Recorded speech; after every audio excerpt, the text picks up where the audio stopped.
The Agenda with Steve Paikin is made possible through generous philanthropic contributions from viewers like you. Thank you for supporting TVO's journalism. 215 young lives, a tragedy for the families, for all Indigenous and non-Indigenous people, a terrible truth for this country. Tonight, facing the facts and legacy of Canada's residential school system. Also, we'll revisit a conversation with writer Bob Joseph about making reconciliation a reality. It's Thursday, June the 3rd, and that's ahead on the agenda.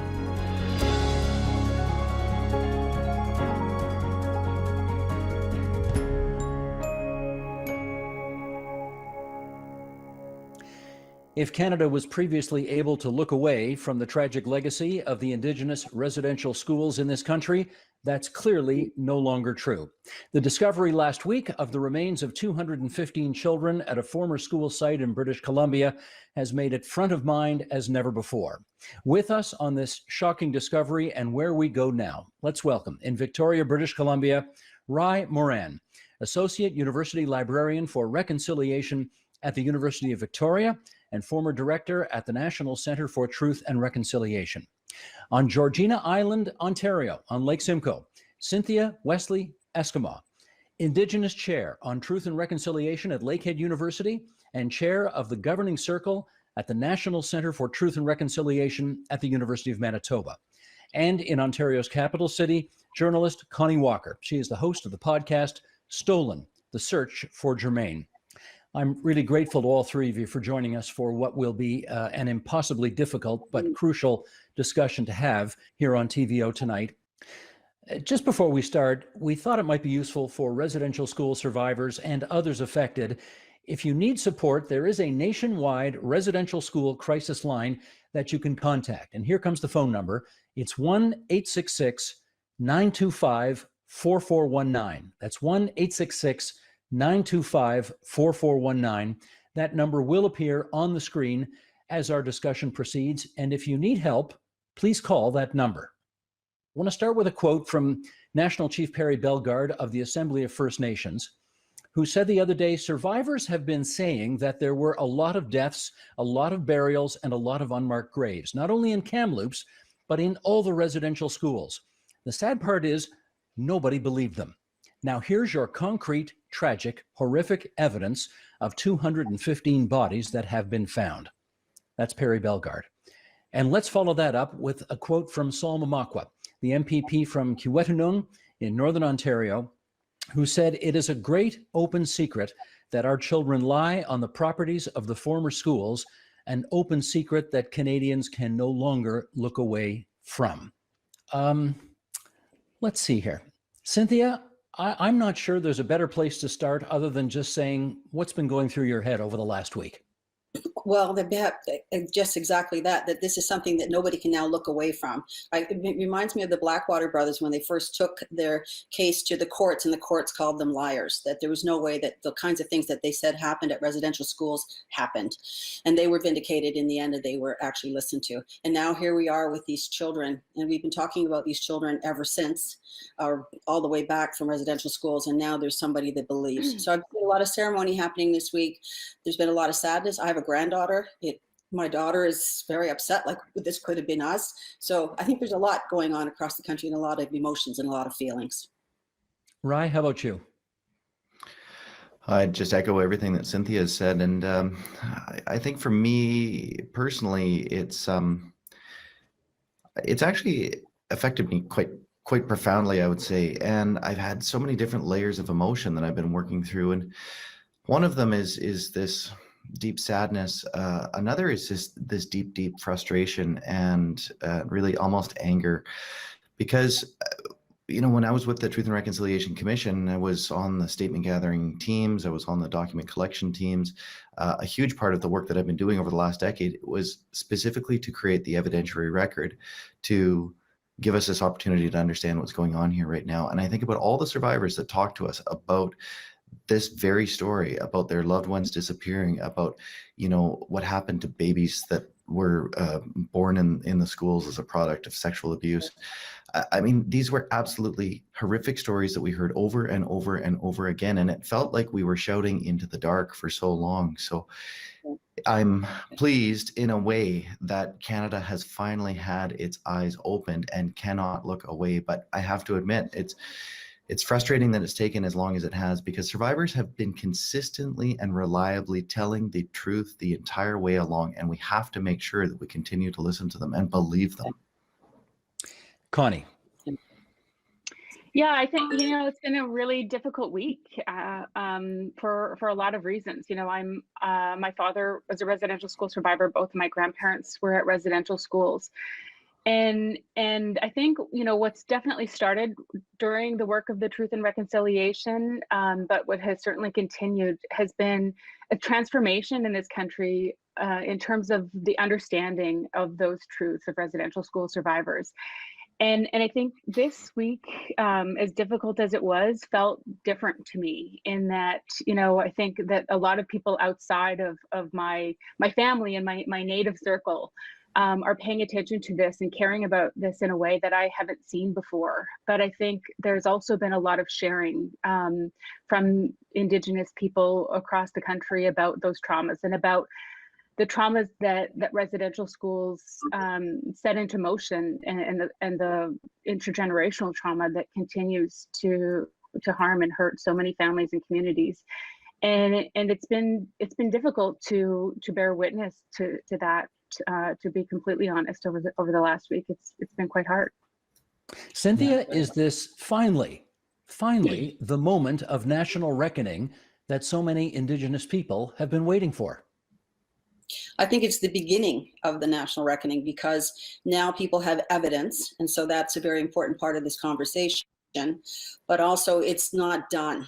So there's still almost 400 other schools that have to be brought into this conversation. There's compensation that needs to be looked at. There's survivors that are really struggling with this that need some care. So this has just opened up larger and broader the conversation that we've been having over the last 20 years, really. I think it's kind of started with Phil Fontaine's opening, but we're now deeply into it, and I think it's going to go deeper. And I think Canada had better be ready, because now the truth, capital T, is coming forward. I don't want to assume that everybody has a really good understanding of the history of residential schools in this country, so we are just going to take a moment here to bring up some information that people may not know. And Tony Burke, if you would, you're directing today, if you could bring up this information. From the 1870s to 1996, as many as 150,000 First Nation, Métis, and Inuit children were sent to so-called residential schools funded by the federal government and often run by various churches. A total of 139 schools were identified in the Indian Residential School Settlement Agreement. This does not include those run by provincial governments and religious orders. Most were out west, but as the map indicates, 16 of these schools were in the province of Ontario. Next bit of information. The Truth and Reconciliation Commission, which released its final report 6 years ago, identified more than 4,000, maybe as many as 6,000 children at residential schools who died. But Murray Sinclair, the former head of the commission, now says the number could be as high as 25,000.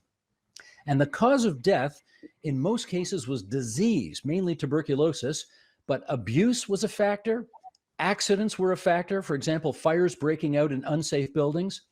The deadliest years at residential schools were from the 1870s to the 1920s, but even as late as the 1940s, the death rates in the schools were up to 5 times higher than among the general Canadian population of kids as a whole. And 1/3 of the children who died, 1/3, did not even have their names recorded by school administrators. Now, Rai, you led the creation of a national archive that documented what residential school survivors experienced. What conditions in these schools would have allowed for these kinds of things to happen? Yeah, Steve, that's a really important point that you've raised, because when we even think about something like tuberculosis, we have to understand that there's a whole bunch of factors playing out inside of these schools that are contributing to the spread, dissemination of disease. So this is all well documented in survivor statements and survivor accounts. And first of all, we have to understand the schools as being filled full of abuse and trauma. So you are not going to be well when you are being subjected to severe physical and sexual abuse on a regular and daily basis.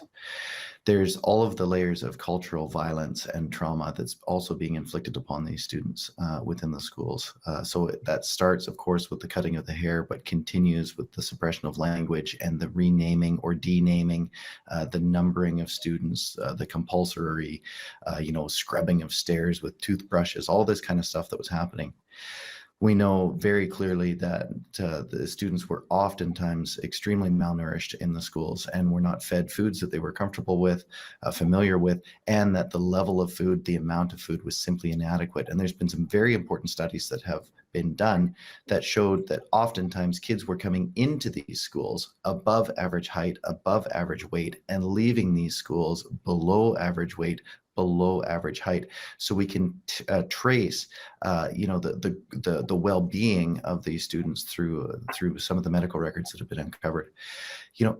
Then there's just the loneliness, the pain, the being separated from family. I mean, and then the unsanitary conditions and the no hot water and the cramped living conditions and these schools that were poorly built and poorly funded and poorly run and just tragic. So all of this was contributing to the spread of disease, the spread of heartbreak, and let's just put it this way. In 1905, Dr. Peter Bryce called what was happening in the schools an absolute travesty. He released a paper in 1921 that called it a national crime. That's what this is. That's what we have to understand this is. This is a national crime. It's a national shame. What happened to those kids is absolutely inexcusable. And we've known it for more than 100 years. Exactly. Connie, can you just really take us back to basics in the history here? What was the whole point or intention of residential schools in the first place? Well, I think, the intention was clear from the start. The goal was to assimilate Native kids, to remove them from their families, communities, cultures, to try to assimilate Indigenous kids.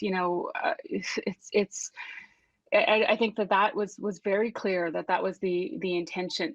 I think that what we discovered, through the work of the Truth and Reconciliation and hearing from survivors was that the damage and the impact on the children, who some were as young as 4, 5, 6 years old, who were sent to these schools, experienced, years and years of incredible harm going beyond, loss of culture and language, which is all, of course, devastating. But the level of abuse and the level of physical and sexual abuse that the children experienced is horrifying. A lot of my work has been centered around trying to understand the impacts of residential schools and how they're continuing to impact our communities. And in doing that work, we've done some really deep dives into individuals who went and trying to learn as much as we could about their experiences. And what I, have learned, in the research is like a lot of children didn't get to go home at all. They started these schools when they were 4, 5, 6 years old, and some didn't get to go home until they left when they were in grade 8. I think that 6 years ago, I was in Ottawa covering the final Truth and Reconciliation event in Ottawa, and the Chief Commissioner, Justice Marie Sinclair, said to a room full of survivors and media that there's not a single Indigenous person in this country that has not been touched by the legacy of residential schools. And it's so important to acknowledge that truth and to understand it, but also to acknowledge how that is continuing today, that this is not something that happened 100 years ago and is over, that this is something, the last school closed when I was in high school. Yeah, that'd be the last school closed, I guess, in the mid-1990s. So, Cynthia, I wonder if you'd pick up the story there, because a lot of people are going to be asking, wait a second, most of this happened 100 years ago. The last schools have been closed for 25 years. How is it, as Marie Sinclair said, that every single Indigenous person in this country is still touched by this? Can you explain that? Because, well, we talk about the legacy effect. We talk about the intergenerational impact. We talk about epigenetics. We talk about adverse childhood experiences, all of the things that have been handed down generation by generation. And we're trying to work with communities as a whole and sometimes individuals to help them understand that their parents and their grandparents and their great-grandparents, that all of that stays in the genes and it's being handed down to them. And so we have to think about that and try to heal that hurt, because hurt people, and we still have a fair number of people in our communities that are suffering. They don't understand always why they're suffering. Some of them have not had the stories of residential schools told to them. Many parents were ashamed or are frightened to tell their children because they didn't really want them to understand. We've seen that with the records, destroying the records. The parents don't want people to really understand their own families. They don't really want them to know how bad it was for them. So we have a lot of work to do in that regard, but that legacy effect is going to continue if we don't support it and we don't do something that's going to help change that trajectory. Rai, can you tell us how much do you think parents at the time who were sending their children to residential schools, not by choice in many, many cases, obviously, how much did they know about what was going on in those schools? Well, I think the point that you just made there, that it was non-voluntary forced conscription into these schools is very, very important. We have to remember that this was Canadian law through the Indian Act that forced parents to send their kids to school and threaten those same parents with jail and or fines if they did not. We also have to remember that there are entire systems, such as the PASS system, that prevented parents from going and visiting their children and or rescuing their children oftentimes. And we also have to remember that there's this whole narrative within the residential school system that's actually super problematic and absolutely heartbreaking, wherein once these kids were taken, so often what would happen is that the process of assimilation, the process of turning the kids against the parents started right away, because the whole purpose of these schools, the very, very purpose, was to separate kids from their cultures, identities, languages, families, governance systems, legal systems, health systems, knowledge systems. And that involved teaching these kids that their parents were wrong, that they were unfit to be their parents, that they were literally, in the words of the school, savages. So kids were being told that their parents were wrong. Meanwhile, the parents were being forced to and threatened by Indian agents and others saying, don't you even think about going up and seeing your kid. And we've heard stories of children, being trapped, locked in these residential schools, seeing their families out the window, but being told by the teachers in those schools that forget about your parents, they don't even want to see you, and threatening them that way. And that's how sick this system was in so many ways. And I think about, there's a friend, he's just recently passed away, Ted Fontaine from Manitoba, and he is a very, very brave survivor. He shared so many stories, and just to give you an indication of how the mind was twisted, he says, Rai, when we first got into these schools, they used to play us movies. And these schools were, at the time, cowboy and Indian movies, to use the language of the time. Says, when I first got there, we were all cheering for us, like the Indians. And he says, within 6 months, we were cheering for the cowboys. That's how that process of, turning kids against themselves and that brutality of assimilation happened, and happened so quickly. And that's what we really have to recognize. It's heartbreaking. Connie, I'm going to ask a difficult and no doubt unpopular question here, but I want us to tackle this. I have spoken to people who attended residential schools. Phil Fontaine, who was referenced earlier in this discussion, former national chief of the Assembly of First Nations, attended a residential school. And he said, I remember him telling me, it wasn't fabulous, it wasn't great, but not every school was the horror show that has been portrayed over the past week. Is that worth saying at a moment like this? I mean, I'm sure it's up to every survivor to acknowledge whatever truth that they know and that they've experienced in those residential schools. But I think in that acknowledgement, we cannot lose sight of the larger truth that this was a system that was designed to assimilate and separate Native kids from their families, that thousands of Indigenous kids experienced horrific physical, sexual, emotional abuse. Even if a survivor maybe did not experience that level of abuse or trauma, there's still what was described in the Truth and Reconciliation final report as a cultural genocide that a lot of people are questioning today, whether or not we need to even just call it a genocide in terms of what happened to Indigenous kids and families. I think that, you know, there certainly, I think, have been survivors who have shared, you know, stories about the importance of sport or education, but I also think that we cannot lose sight of what is the bigger story here, and also, you know, continuing to recognize how those experiences affected their entire lives in the schools, and even through the residential school settlement. You know, once this was acknowledged and there was an apology made to residential school survivors, and they were able to participate in the Indian residential school settlement, a lot of survivors had to go through this independent assessment process and document in detail, in horrific detail, the level of abuse that they experienced in those schools and how that was triggering and re-traumatizing and incredibly difficult for survivors. So while there may have been positive experiences, I think what we're hearing and what the Truth and Reconciliation Commission heard from so many survivors was that this was not a positive story, that this is a devastating story that continues to impact so many Indigenous children and families today. I appreciate that clarification because, of course, there is a competing narrative, and I want to make sure that you had a chance to speak to that. And Cynthia, maybe I'll get you to follow up on that, because although you did not go to residential schools yourself, you did grow up in the 1960s. You did have a sense of them. You did know other Indigenous kids who went to them, and you saw what happened to them when they would rejoin the community. What can you share on that front? Well, both my parents also went. My mother went for 8 years, and my stepfather went when he was 4 years old. And he, you know, as Connie said, he didn't get out of there until he was 16.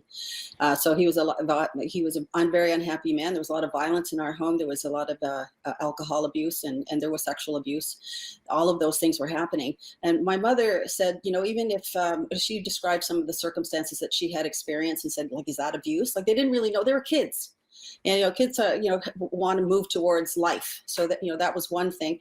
But she said the main thing that really hurt her and a lot of people, even if there was no direct abuse, was that they didn't have their parents, that they grew up in a circle with other girls, but they were not allowed to interact with boys. And so they didn't get that natural experience of learning how to interact with the other sex, and learning how to be in relationships and build friendships. And so we see a continuing problem with domestic violence in our communities that has been intractable. Like, we have not been able to stop it. And so we have to come back and understand that even though they may not have gotten terrible things happening directly to them, they were still deeply affected by it. It still affected our relationship. My mother, I don't think my mother hugged me until she was in her 60s, and I had to really kind of force it and, you know, and teach her how to do that, so that when she had grandchildren, she had the opportunity to actually interact with them in a different kind of a way than she did with me. So we need to understand that it's still, even though she didn't abuse me, you know, just her inability to understand what love felt like and hugging and relationship was also had an effect on me. And I had to really work hard with my daughter, and, you know, on. Like, we have to do something about this. It's really, really pervasive across the entire country. Well, one of the questions, Rye, that people are asking all across the country now is, all right, the people who set up these schools, they're all dead. The people who taught at them 100 years ago are all dead. Who do we hold responsible for this chapter of Canadian history today in 2021? What's the answer to that? Yeah, well, I think the Truth and Reconciliation Commission's calls to action are pretty clear on asserting and finding, not asserting, but literally finding through evidence that this is a Canadian problem, and this is a Canadian issue, and this is Canadian history. Therefore, it requires all Canadians to redouble in their efforts to repair and heal through this terrible time that we're living through. And especially, you know, when we look at the history of Indigenous peoples in this country, I mean, it's not like we're going back to some sort of, you know, perfect relationship between Indigenous and non-Indigenous peoples in this country. We have to build a new relationship, one built on mutual respect, trust, care for one another, and fundamentally the recognition of and fundamental assertion of Indigenous rights. Because the schools themselves, in every way, shape, and form, were a violation of the inherent rights of Indigenous peoples. So what we have to do now is fundamentally recognize that this is a long-standing history of genocide and breach of human rights. And the solution to that is a path towards human rights and a path towards respect for the inherent rights of Indigenous peoples.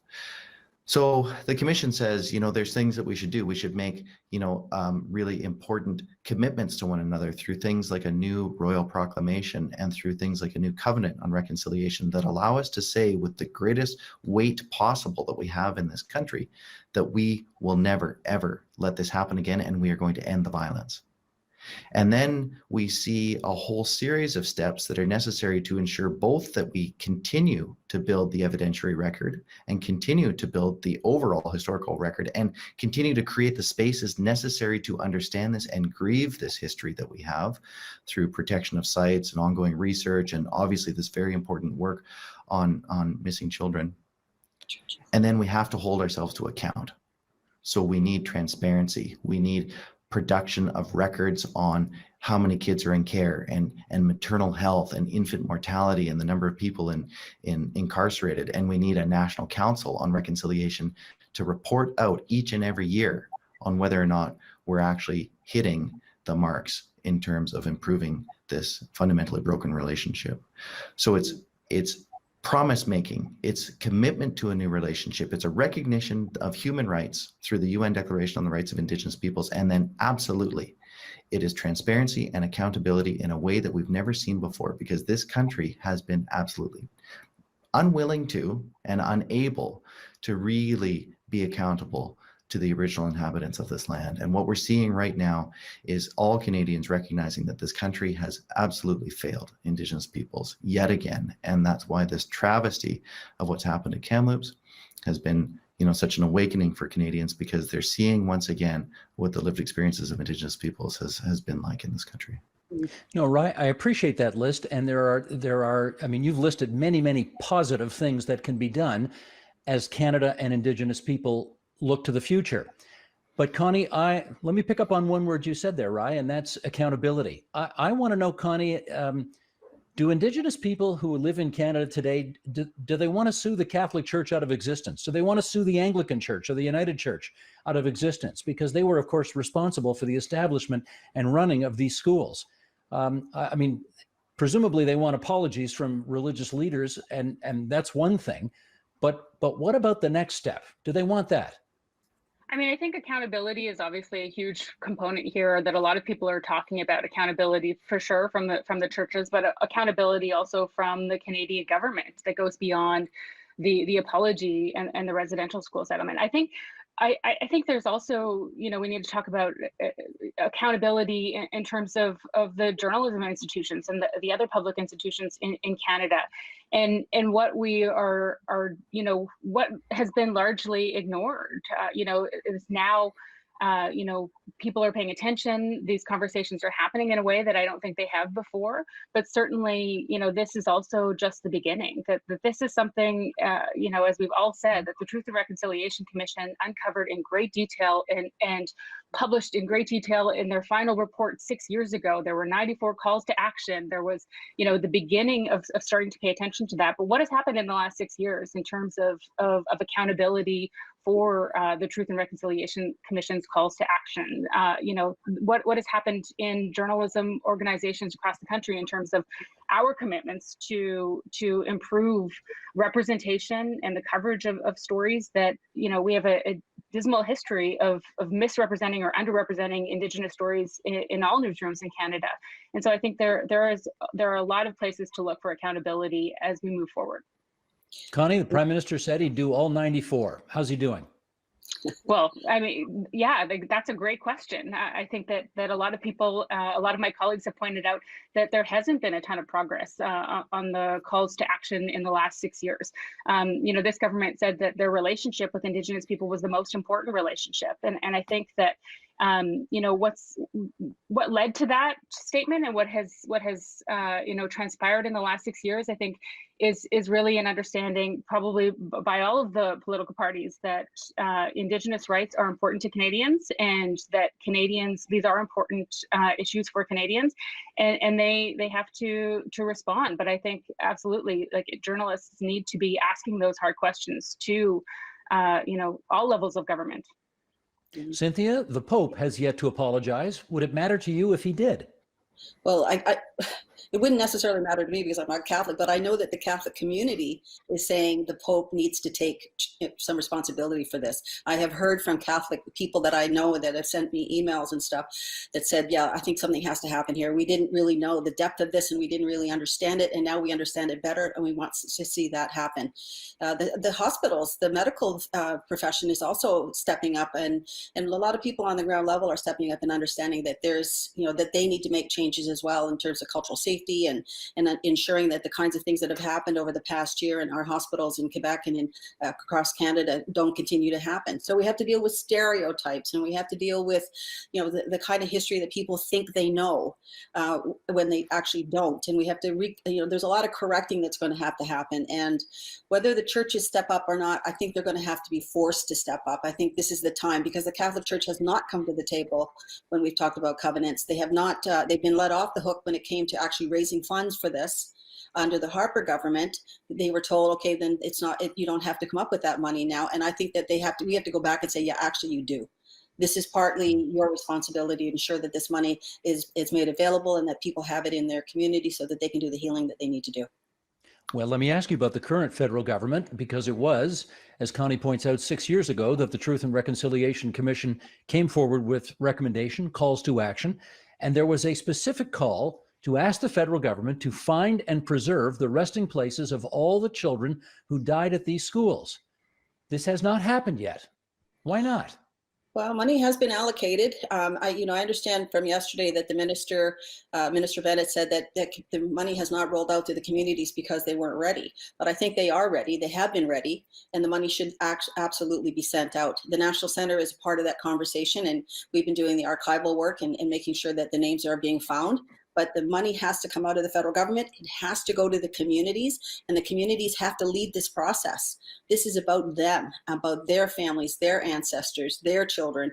And I think they need to be deeply engaged in this. And I think that has been a problem over the course of time, where our survivors, our parents, our families were not engaged in these conversations the way they should have been. And now is the time to ensure that they are.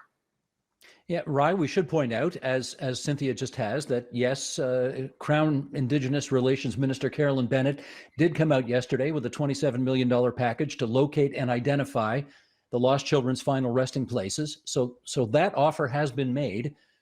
What else needs to happen now? Yeah, I mean, the money has to start flowing. And I think that's, when I look back at some of the action that's happened over the last number of years, is that there have been, promises made, there's been gestures made. Sometimes there's even been funds set aside. For example, we can go back to 2016, December 15th, 2016. At that point, the Prime Minister made three very important commitments. One was some funding for the National Center for the Truth and Reconciliation to get going on some of this work. The other one was the creation of the National Council on Reconciliation, and funds have been set aside. It's the challenge here is that we have to get these funds moving fast and on an urgent basis. Like, we've had the same amount of time now pass since the close of the TRC as we had the TRC. And the big difference between the TRC and what's happened afterwards is that the funds have been controlled and trickled out and run through programs that require a whole bunch of just discussion and debate and just a bunch of different work. And if we take a step back and look at how much the Truth and Reconciliation Commission was able to achieve over a very, very short period of time, we can see that the clear difference between that was that those funds were more or less provided unfettered to the commission to manage responsibly, to hire the people that they needed to hire, and to conduct the work of their mandate with great care and diligence as an Indigenous-led organization. And really what we have to understand is we've got to get the funds into the hands of these Indigenous organizations, just like so many different things, so that the work can happen in a good way by people that know what they're doing. We've got just a couple of minutes left here, and Connie, let me see if I can get one more issue on the table here. And I think it's interesting. Over the last many years, we have been talking a great deal about the reconciliation part of truth and reconciliation. Mm-hmm. But I suspect the events of the past week remind us that there's still a lot to do on the truth angle in all of this. Is that fair to say?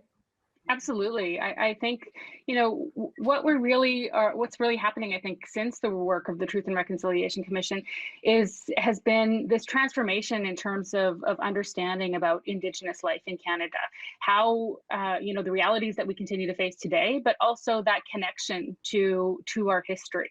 And I think what's happened in Canada, has been that the majority of Canadians don't understand the Indigenous perspectives of that history. It was a shared history. We've lived alongside each other for 150 years in some cases, and there's still very little understanding about these Indigenous realities. For me as a journalist, it's been a huge focus and passion of mine to try to amplify Indigenous voices, to share our stories, to tell our truths about how we've been impacted by the legacy of residential schools, how we've been impacted by colonization, how generations of intergenerational survivors are impacted by the 60 scoop and by overrepresentation in child welfare, how that's led to this crisis of missing and murdered Indigenous women and girls. Every story that you see in the news today about Indigenous people and Indigenous communities is connected back to that history. And it's absolutely imperative that we understand the truth about it, because for so long it's been misrepresented or ignored. I want to thank the three of you for coming on to TVO tonight and sharing your views on this hugely important topic. I'm glad you spent the time with us. I sure hope we don't have to have this conversation again soon, because hopefully that'll mean we've made some progress. Rye Moran, Cynthia Wesley Eskimo, Connie Walker, stay safe, be well, and thanks again. Thank you. Thank you. Yeah. Reconciliation is now top of mind, perhaps as never before. 2 years ago, we spoke to author and Indigenous Relations trainer Bob Joseph on the occasion of the publication of his new book, and it feels like a good time to present that conversation again tonight. It's been more than a decade since the launch of the Truth and Reconciliation Commission, and almost a quarter century since the report of the Royal Commission on Aboriginal Peoples.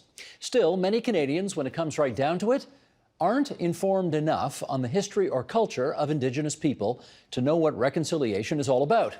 Bob Joseph is founder of Indigenous Corporate Training, Inc. His first book was called 21 Things You May Not Know About the Indian Act, and now he's published the sequel. It's called Indigenous Relations, Insights, Tips, and Suggestions to Make Reconciliation a Reality. And Bob Joseph joins us now for more. So nice to have you back in that chair. Thank you, my pleasure. I want to start by reading an excerpt from the book, and I kind of like the way you got into it, so here we go. You ready? I'm ready. Sheldon, let's put this graphic up and people can read along. You start by saying, thanks for picking up this book. Doing so shows that you are interested in joining so many others on the journey to reconciliation. The insights, tips, and suggestions included here are all practical and doable. We're sure you will have some aha moments as you read.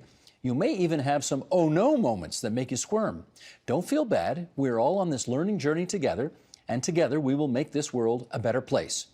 Gilakasla, Bob Joseph, and your wife Cynthia F. Joseph, with whom you worked on the book. Okay, just before we go any further, Gilakasla, what does that mean? Greetings. In what language? Kwakwala. Okay, good. Yeah, and you did well, by the way. Thank you. Yes, you did very well. Thank you. That is, if I may say, a rather different way to open a book. Why did you choose to do that? You know what, I think that reconciliation requires us to just think differently. And so I'm always trying to see as many perspectives as I can, as well as share as many perspectives as I can as well. Why do you think it's so difficult for so many to discuss reconciliation? I think, I think Canadians at some level feel a little bit of guilt and maybe some shame in behind some of the history. You know, they're only just learning about residential schools and Indian hospitals, and you know, we certainly still have articles about drinking water and those kinds of things. And so I think it's an uncomfortable topic for people. So you go through really quite significant chapter and verse. Actually, I should say, it's, you know what, I told you this before we went on the air. It's a really good book, and it's, I don't know if you can see this here, it's fairly short. So it is good, punchy, practical, doable advice, as you call it, but you do go through chapter and verse of sort of the most common mistakes that non-Indigenous people make when trying to relate to Indigenous people. Go ahead, what's your favorite? You know what, my favorite is people want to really help. I get a sense that Canadians want to engage and be involved in reconciliation, but they really just don't know how to start or what to do. And so their first sense, which I think is a totally Canadian value, is to say, hey, I'm here to help.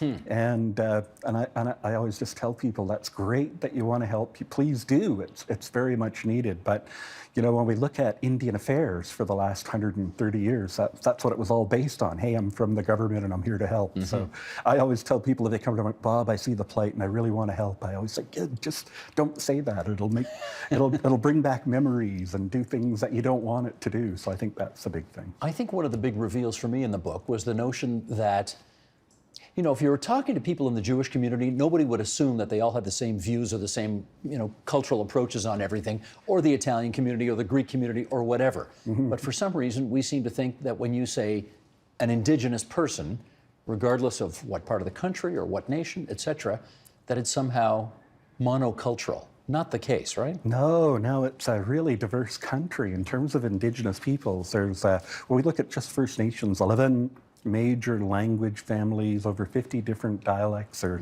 as different as Spanish is to Japanese. And then you throw into that mix Inuit and also Métis peoples. And what you have is, you know, if you were to look at a map of Indigenous peoples in Canada, it'd be like looking at a map of Europe. You know, just in terms of the culture and regional differences. And nobody expects Greek people and German people and French people to all have the same culture and speak the same language, but for some reason we seem to think that's the case for Indigenous people. Yeah, and I think it was the Indian Act that really, you know, sort of homogenized everything. Yeah, they're Indian, so therefore they must all think alike. But they don't. They really, I always tell people you can find 3 different views. They'll be supportive of what you're talking about, they'll be against what you're talking about, or they won't really even be paying attention to what you're talking about. What do you think non-Indigenous people need to know first and foremost about the treaties?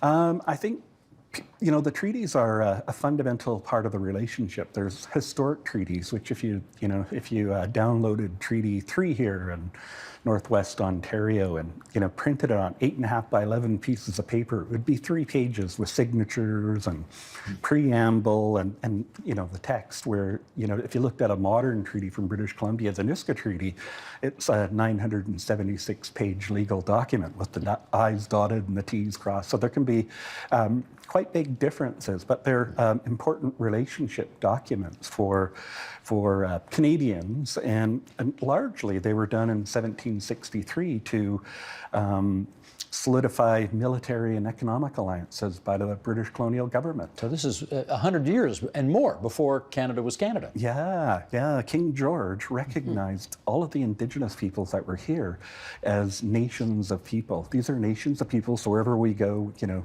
Newmarket today or, you know, some other part of the country, wherever we go, if there's people there, they're a nation of people, and wherever there is, they actually own it and we have to buy it from them. So this royal proclamation really codified the relationship between today Canada and Indigenous peoples. It said these are nations, they own land, we've got to buy it from them, and it actually said we're not supposed to molest or disturb them in the possession of such parts of our dominions and territories. So honestly, I think, you know, if we think about the Star Trek franchise, if you remember the Prime Directive, non-interference. Non-interference.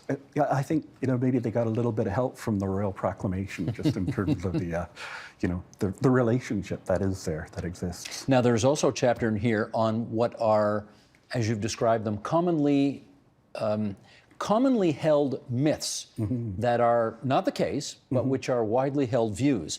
And I want to go through some of them with you right now, and I'll put to you what many people believe, yes, and you can please. tell me what the problem is. Yes, yes. Okay, for example, and you've heard this no doubt, Indians already have ample reserve land and resources. Yeah, yeah.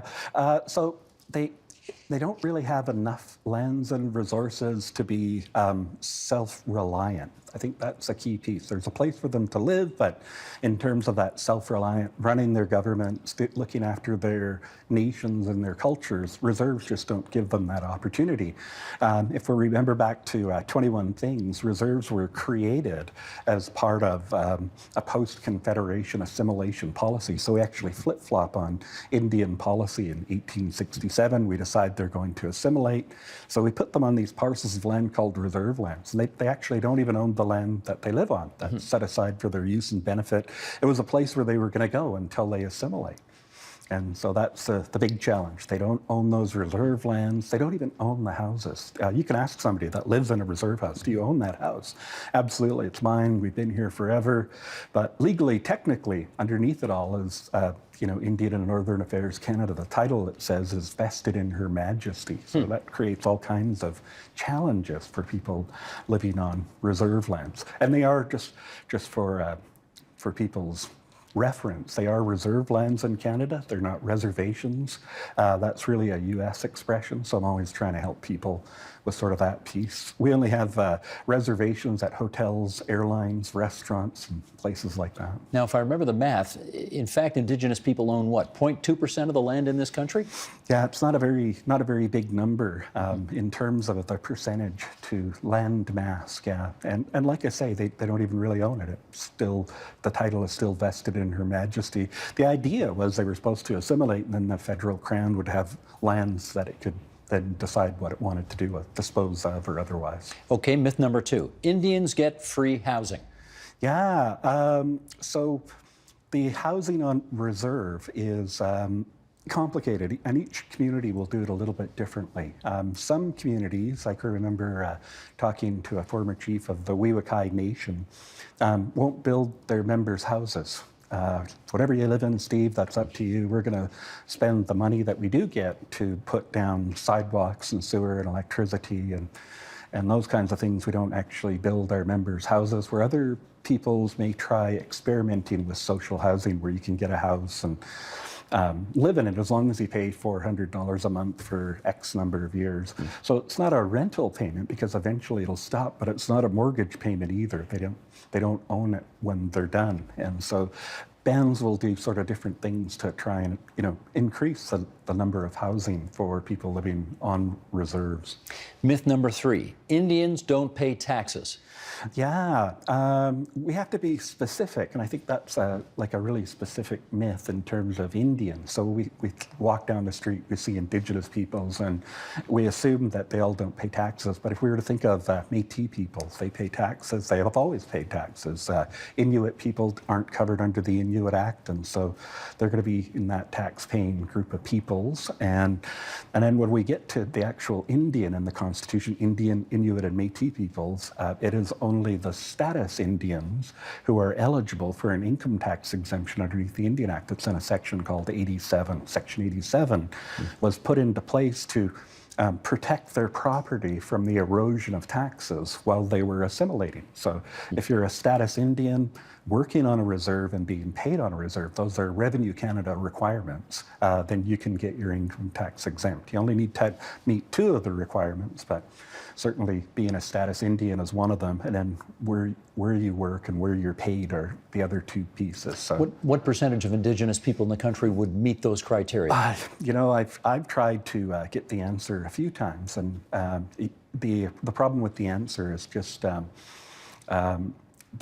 Revenue Canada will send answers that include people who are employable, so personal income tax. They'll include numbers around income tax exemptions for goods and services delivered to reserves, and so I'm always a little bit confused when it comes out. But I would have to say maybe in the 200,000 at the most. And to me, that it's a really high number just in terms of when we look at reserves, typically, really usually high levels of unemployment. So I'm not sure where those numbers are coming from.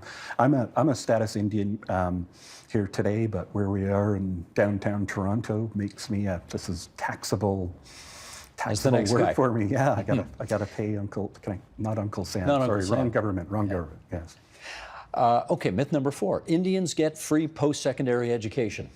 There is post-secondary education dollars available through the federal government. It gets transferred to bands on a per capita basis. Your band has to have enough of a per capita to get funding transferred, but there's always a waiting list. Not everybody on that waiting list gets to go. I would say of the 100%, 80% probably wouldn't get any kind of funding from the band to go to post-secondary education. Some bands will only pay the tuition, and some will pay tuition and books, and some will pay tuition, books, and living allowance of up to, I think, $600 a month to go and have a place to live while you're going to school. So, Bob, this is probably the most hurtful myth that Indigenous people no doubt hear. Residential schools are ancient history, so why can't they just get over it? Yeah, very. It's a tough one. You know, they are ancient history, but from the community's perspective, they're still healing from those residential schools. And actually, you have to also put it into a little bit of context. The last school closed in 1996. That's not that ancient. I don't think so. No. Which means there's very young people who attended the schools who, you know, as people are probably starting to really see and learn now, those were horrible experiences in terms of the abuse and all of the things that happened. Prime Minister Harper noted in his apology, you know, the powerless people nature of residential schools. So it is, I think, you know, it took us 4 generations to get into this mess. I don't think we're going to get out I hope it's not 4, but I don't think we're going to get out in 1. I was thinking that as long as we keep implementing the TRC recommendations, 15 years from now, this will be a completely different country. But anything less than that would be unrealistic. And as far as getting over it, I can remember talking to a lady in one of our sessions, and I don't usually ask a question or, you know, to answer a question, but she said, you know, when will people get over it, Bob? And I'd been talking to her on the break, and I'd asked her if she had kids, and it was just sort of a sociable conversation. And she said, so when do you think they'll get over it? And I said, I don't know, you've got kids. When would you be able to get over that yourself? And so it was sort of a question with a question, which I don't always like to do. But sometimes that's the most effective way to go. Yeah. You know, we should just clarify here as well. I use the word Indians in addressing these myths because that is often the language which is used. You know, Indians think this, or Indians don't do this, or whatever. But again, you've got references in the book to the appropriate language to be used today. Help us with that. Yeah, so I think, you know, and people are always asking me, Bob, what's the best terminology? Just tell me and I'll use it. And honestly, the best terminology is whatever the person or group of peoples that you're talking to is using. You know, so for our corporate clients and our government clients, I'll actually tell them, if you really want to know what the best terminology is, call the band office after hours and listen to the recorded message. And you'll be surprised at what you hear. You'll hear, you've reached West Bank First Nation. Our office hours are, 8:30 to 4, whatever those office hours are. But you'll also hear, the answering machine say, oh, you've reached the Penticton Indian Band office, and, the other term. So I always just tell people, go with what they're calling themselves. That's the best terminology, and you won't get into any trouble. And if you're still sort of fumbling around, we've just met at a conference and you're not sure what the best terminology is, I tell people to go with communities.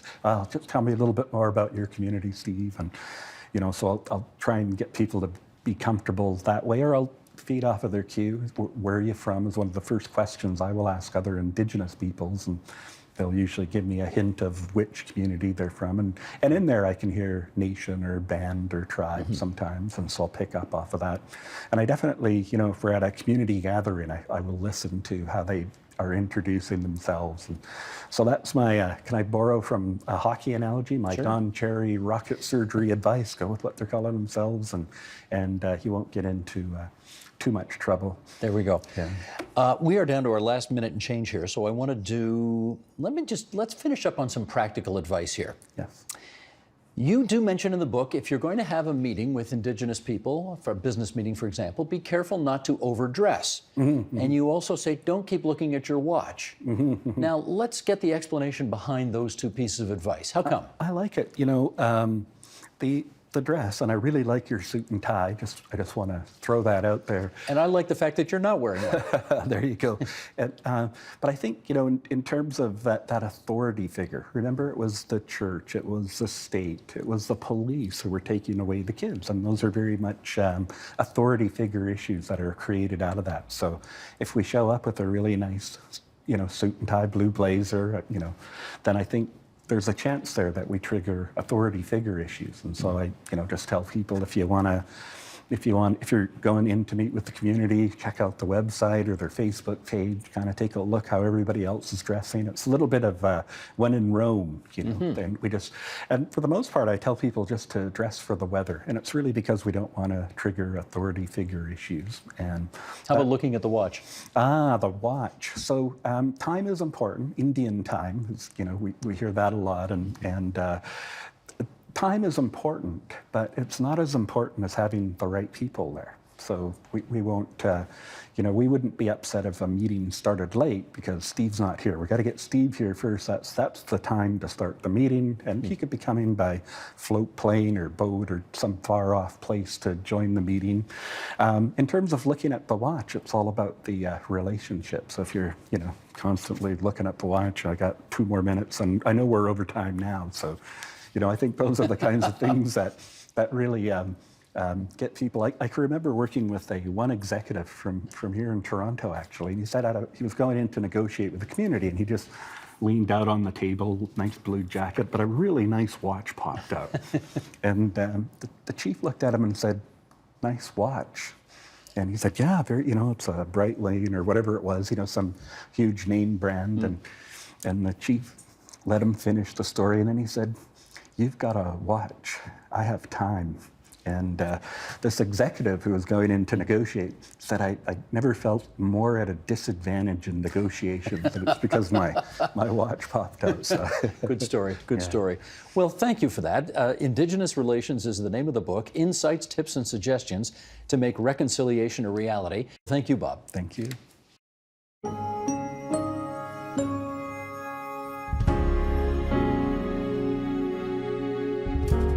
And that is the agenda for Thursday, June the 3rd, 2021. Tomorrow, Ontario's schools will remain shut, and Nam Kiwanuka will look at what that means for kids, parents, and the summer ahead. I'm Steve Paikin. Thanks for watching TVO, for joining us online at tvo.org, and Nam, we'll see you tomorrow. The Agenda with Steve Paikin is made possible through generous philanthropic contributions from viewers like you. Thank you for supporting TVO's journalism.